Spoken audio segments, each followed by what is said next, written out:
Napiyapi ang likod nga bahin sa usa ka taxi dihang gidaro sa usa ka loaded nga truck.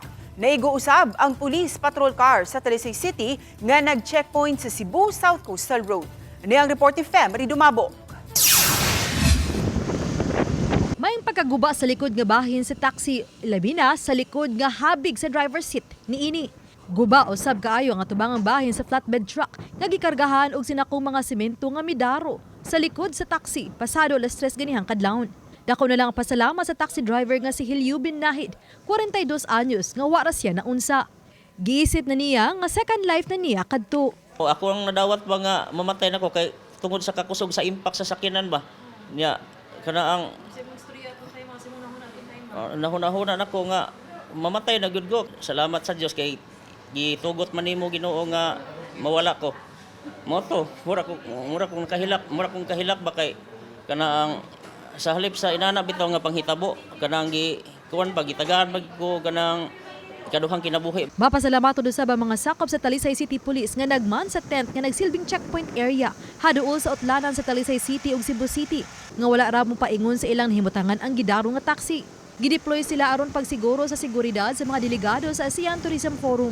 Sa pasiunang investigasyon sa City Toda, gingong nagsunod ang usa ka dump truck, taxi ug ang flatbed truck sa direksyon nga padong sa Cebu City.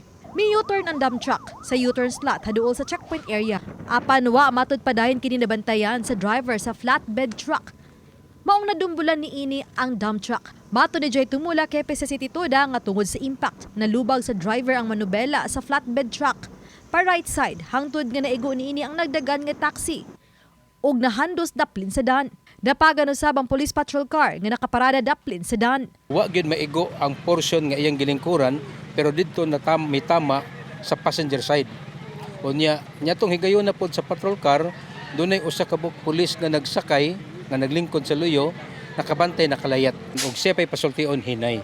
Pero kung panalitan tagaan na tog example og hinay igo-igo gito maka-break punta. Posible. Kusog yung kayo kay ramdam ginako nga wa pa mo ko ka-release handbrake ato. Wala pa na ko ma-release ang handbrake niya, nag-brake pa ko. Nag-brake niya, nag-handbrake. Wala pa ko ka-release ba mo to nga wala gyud ko halos mairog. Ang irog nako aginod lang. Mo to siya. Kay kung wala pa ka naka-brake ato, naka-handbrake ato, murag lahos jud ayo. Lahos gyud ko ato. Gidala sa tambalanan si alias Benji, 36 anyos, ang driver sa flatbed truck. Human maangol ang tuhod ug tiil. Luwas ra hinuon kini. Gapaabot pa ang Talisay City Traffic Police sa tag-iya sa truck ug tag-iya sa taxi alang sa posibleng amicable settlement. Pahimang nun itumulak sa mga driver. I-maintain na gid nato ang speed sa atong pagdagan. Labi na gid og dunay tay gisundan kay di matakabantay sa sitwasyon ug unsa poy atong gibuhat tingali og mokalit og execute og laing maneuver ang nag-una unya naatay ginabisihan o naatay gibuhat di takabantay hangtod nga mitabo ang disgrasya. Uban ni Godfrey Relien, Fem Ridumabo. Balitang Bisdak.